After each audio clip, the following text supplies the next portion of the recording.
What is up, sneak peekers? We are back here for a little bit of a post-game show. We have three of the losers from the bracket, if we count our little buddy right up here. I just wanted to ask a couple questions. How are y'all feeling after that panel? After that whole bracket? I mean, it was kind of crazy. My voice is dead, actually.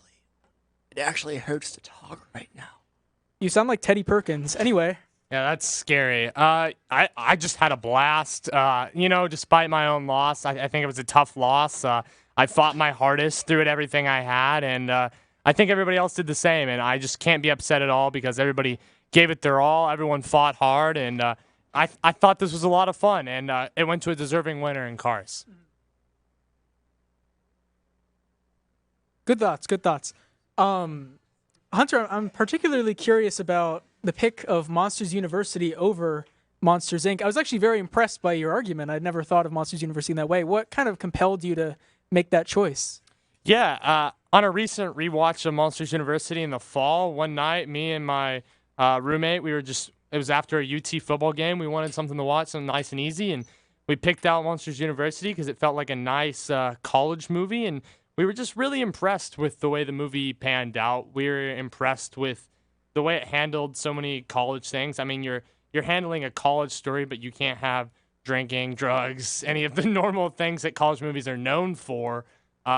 It just really humanizes the characters. I think it exemplifies so many of the things people love about college well. And then, it even does things like it makes fraternities look fun, which is like really hard because those are terrible. And so, yeah.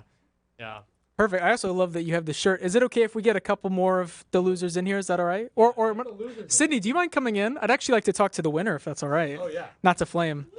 See you in a bit, Robbie. All right, cool. Oh my gosh. I got to be honest. I never thought Cars would ever make it all that way. Thoughts? Yeah, it's a common misconception. Oh, I can. Sorry.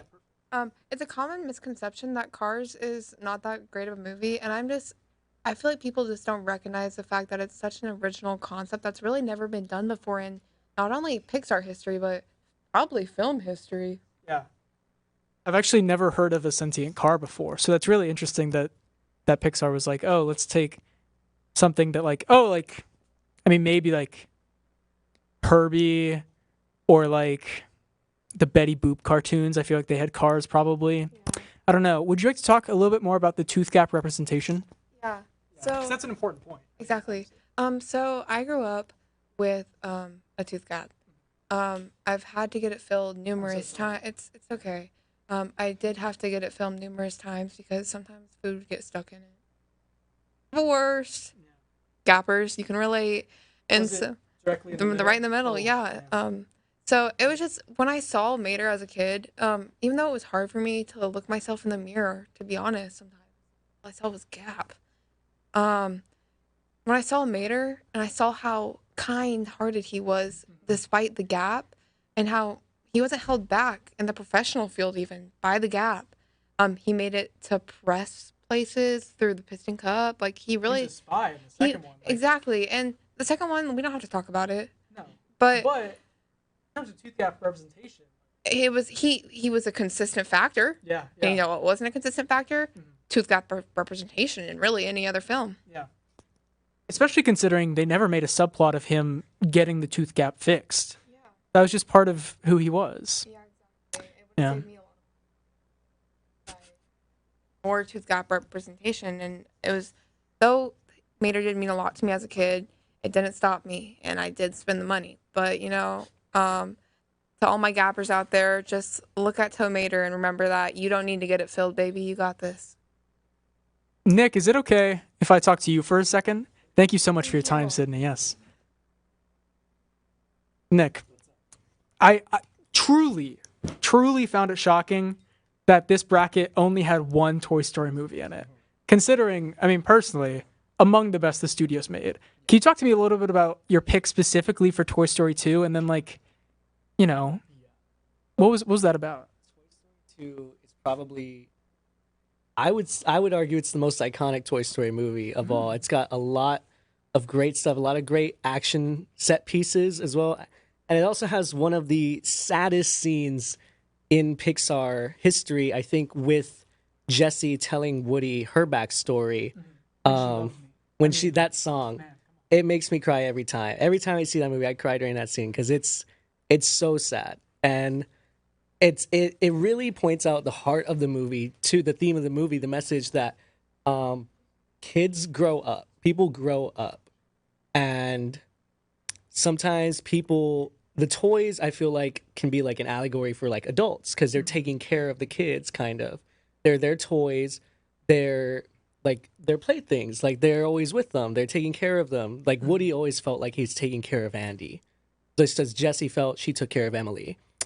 And these kids, they grow up, and it leaves the toys with like no purpose once they've grown up. So it's a movie about finding purpose. It's a movie about growing up, and it's just got a lot of the funniest gags ever as well. Can I ask a question real quick? Where was this during the argument?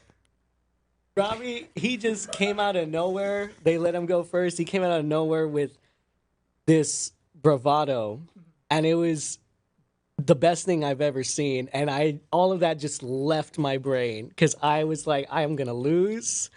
Like, I still think Toy Story 2 is the best Pixar movie, but I cannot win against that. I know I let you down. I know. I was gonna go with Toy Story 2 at first when I was still a member of this bracket. What other notable Pixar films are? I mean, obviously the rest of the Toy Story films, but I mean, no Finding Nemo, no Up, no Incredibles, no Monsters. I mean, we have Monsters University, but no Monsters Inc.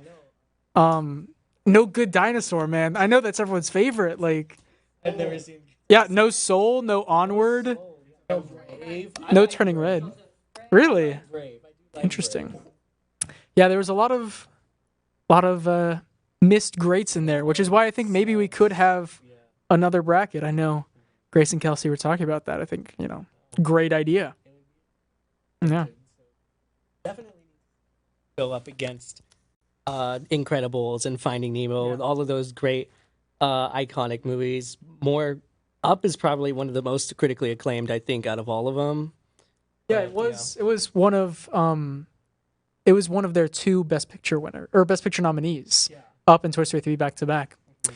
But yeah, so thank you so much for hanging out with us with this little, chill post-game show.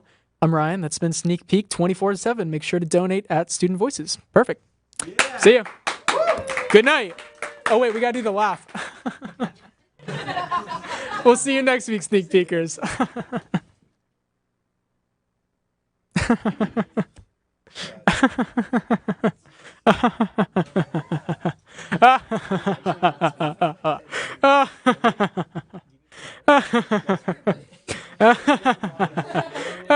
we get Robbie some water?